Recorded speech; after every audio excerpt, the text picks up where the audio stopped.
ஒரு ODI டீம்னா bowling team எப்படி இருக்கணும், அட்டாக் எப்படி இருக்குன்னு கேட்டா, சீமால பேச வைக்கிற ஒருத்தன், அப்புறம் ஸ்விங்கால பேச வைக்கிற இன்னொருத்தன், ஸ்பீடை வச்சு கொலை பண்ற இன்னொருத்தன், இந்த மாதிரி பவுலிங் அட்டாக்லாம் வச்சுட்டு வெறும் 250 300 ரன்லாம் டிஃபெண்ட் பண்ண டீம்டா நம்மட ஏழை.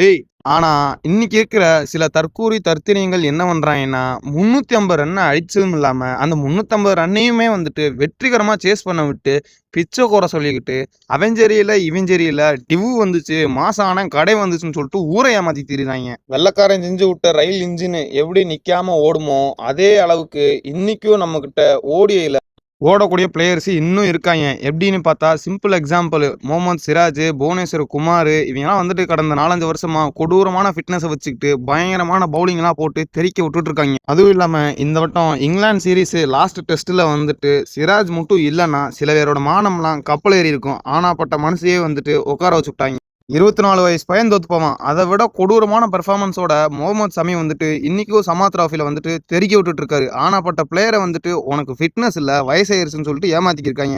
நீங்க இப்படியே பண்ணி திரிங்கடா, ஜிம்பாவே டீம் வந்து உங்களை அடிச்சு அசிங்கப்படுத்துவாங்க.